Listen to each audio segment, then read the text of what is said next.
गौरव, चलिए शुरुआत करते हैं, न्यूज़ मेकर स्टॉक्स की बात करते हैं और सबसे पहले बीईएमएल की बात होगी। इटली की कंपनी टेस्मैक एसपीए से यहाँ पर करार हुआ है।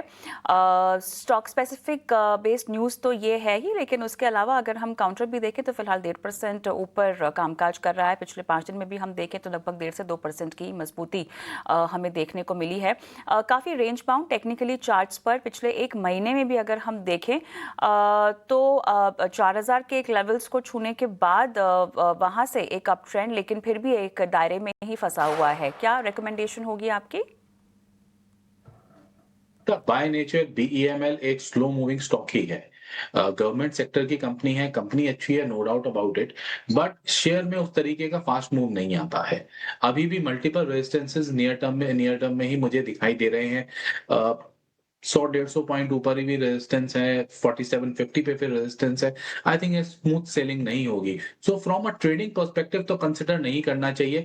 अगर थोड़ा लंबी अवधि का कोई व्यूअर अपना रुझान रखें तो कंसिडर किया जा सकता है। Keeping a stop at 4000 rupees, इसको कंसिडर कर सकते हैं 6 महीने से ऊपर की अवधि के लिए, but not for a short term trading perspective. चलिए, लेकिन यहाँ पर आपको नज़रिया थोड़ा सा लंबा रखना होगा, 6 महीने के आसपास का, और 4000 तक के लेवल्स के स्टॉप लॉस आप लगाकर इसमें बने रह सकते हैं। आगे बढ़ते हैं और अगला काउंटर जिस पे हम बात करने वाले हैं वो है ल्यूपिन, और जेनेरिक दवा का एक वर्जन यहाँ पर लॉन्च किया है। रेविसिटी की बात हो रही है, अमेरिका में इसको लॉन्च किया गया है। दबाव में काउंटर फिलहाल दिखाई तो दे रहा है ऑलमोस्ट 1/4%, लेकिन उसके बावजूद भी कुछ खास मोमेंटम नहीं।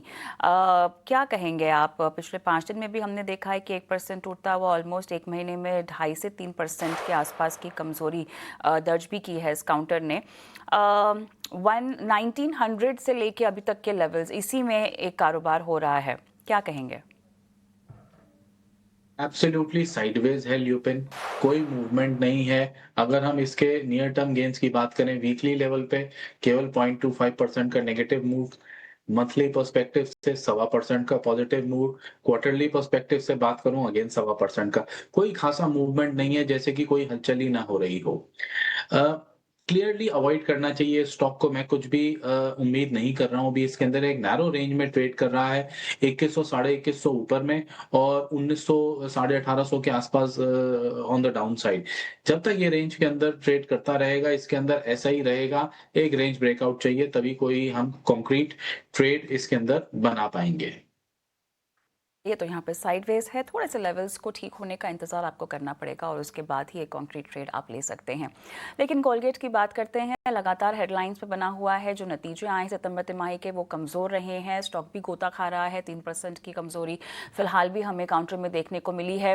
और ऐसा नहीं है कि ये कुछ नई बात है।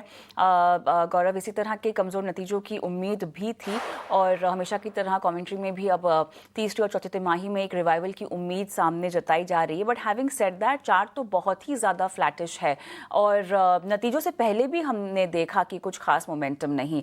पूरे एफएमसीजी पैक में कोलगेट पामोलिव में कोई खास प्ले आप रेकमेंड करेंगे या इसको अवॉइड कोई और प्लेयर रेकमेंड किया जा सकता है?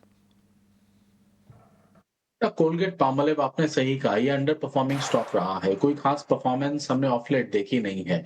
इसने उच्चतम स्तरों में लास्ट ईयर सितंबर, जब बाजार गिरने से पहले ही इनके हाई लगे थे 3800 के लेवल के ऊपर, और उसके बाद से it is just feeling under pressure और गिरावट ही आती चली जा रही है। हर बाउंस के ऊपर शेयर के अंदर बिकवाली का दौर है।